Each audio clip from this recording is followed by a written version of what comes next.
Racing. Missing the start was B. Brian out wide. Razira and Bellicose both began well and hustled through. They're a step aside now. Handy Flash Patch and also Moments in Time. Kiji Belez's Shadow Eclipse and Best Foot Forward. Next the outside, Mr. Moonlight Young Blood. A length and a half to Mina. B. Brian. Will Carews out 4 wide. 3 wide Wicked Freddy. A length and a half to Stonefish and 2.5 to Rahish as last of all. So Bellicose out 3 wide. Has got the lead away from Razira. Third is Flash Patch and fourth the outside Shadow Eclipse.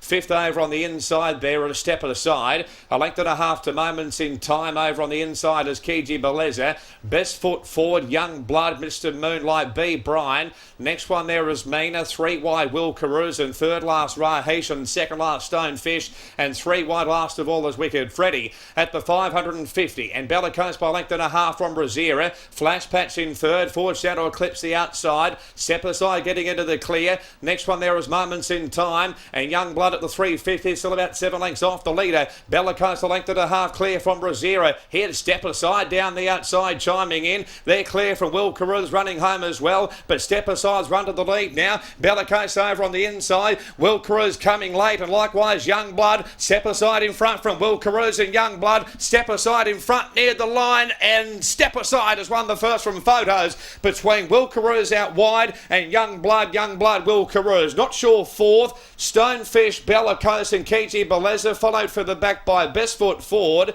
Rahish Razira followed over by Shadow Eclipse, and then we had B. Brian, Flash Patch, Wicked Freddy, Mina, Moments in Time, and Mr. Moonlight was last of all. Step aside. King of the North Coast today is Dan Griffin with Step Aside. Look, she had a pretty good gate there, Bernie. Led them out, then he took the trail. There seemed to be a wall of them that wanted to charge down that back straight. She just got into a lovely position when he decided to take a sit with her, didn't he? And she always looked to be travelling kindly. She wasn't pulling. She was relaxed in the run, and she was very quickly on the scene. And she's been able to hold off the favourite there in Young Blood. But well picked, Maxie, $10. Yeah, I'd been on him. He's 2 runs back from a spell. The 1,000 was too short. The 1,200 was too short. And I thought, well, 1,400 metres today, good gait, a bit of fitness. A couple of these may have just lacked a little bit of race fitness, but this guy's been able to crack it for a win, albeit narrowly. Young Blood on the inside gets that second spot, and Will Carews is just about ready to win. And you can see there was a gap away to Bellicose back in 4th place. So Step Aside number 9. I know I often call this horse a filly, but I don't know why, but he's a 3-year-old gelding by Pluck Step Aside. That was his 6th start today, trained by Rob Heathcote. And he just found the world perfect race today, Bernie. Time for the race. No time details are up as yet, but the numbers are 9, 11, 4 and 5. All right, well, Rob Heathcote is not here yet. Perhaps he's coming later. So Mel Sharp steps in to chat to us about this winner. And Mel, that was good for this fellow. He'd obviously put in 2 reasonable runs this time in, but a step up to 1,400 was what he relished. Yeah, no, definitely, Bernie. He was probably a trial short going into his first up run, and that's what we treat it as. And we've always had a really nice, healthy opinion of this horse. He's just been lacking a little bit of mental stability to get things together. And I just want to say a huge shout out to Wayne Johnson and all his connection and partners. They've been long supporters of the stables and so patient, and I'm so thrilled for you guys today. And that's sort of been the case with quite a few Pluck horses. Owners have needed to be patient, haven't they? 100%, and these guys have been wonderful. They haven't pushed him at all. They've done the right thing by the horse, and today was a 10 out of 10 ride by Danny Griffin, and absolutely rapt to see him get over the line. So do you think he's going to stretch out to a bit further now then? We've always thought he will. He'll get a mile and maybe a little further, but for now we're just gauging him as he comes. So he's hit the line nice and strong today, probably a little bit soft on the end, but we'll look at the mile and what's available, to be honest.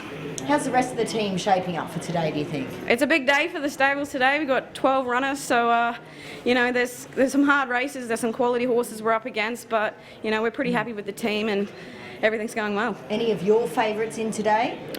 Just a little personal favourite, Ziamba. He's a sweetheart. I used to ride his mother, Fontantes, and back very, very many I know you're showing times your ago. age now. Stop it. But no, I'm pretty happy with all the, we've got 4 in 1 race in there in that 3-year-old mile, but it's just where we can go at the moment. But no, pretty happy. You're doing a great job. Well done, Mel. Thanks, Fanning. Yeah, there she's Mel Sharp. She does a terrific job for Rob Heathcote. She was a jockey, then she was a track rider. She's basically a racing manager, I guess, without maybe the title, but she does the work of a racing manager all day in the office, all the morning track work. Was she the person responsible for buffering? I know. Yeah, she rode Buff. Yep. Yeah, travelled with him. And she goes Hofgarten as a hack now. She's a racing diehard through and through, Maxie. She loves looking after the horses post-racing as well. So good on you, Mel. You're doing a great job. No time details as yet, Bernie. The Semper4 board not quite working. It's broke, Maxie. Yes. So we need to get that rectified. Step aside, deserved to win, had the right form, but the second and third horses, I think, will pay to follow. They won't be maidens for too much longer. Yeah, I thought Youngblood would have been a little bit closer in the early stages, but it was still good to see him hit the line. Tony probably likely to step him up to the mile. He looks a bit one pace, but at least he was finding the line. Will Caruge, you're right, strips fitter. One to follow next time out, that's for sure. All right, 9 beats 11, 4 and 5. Back to you, Muns.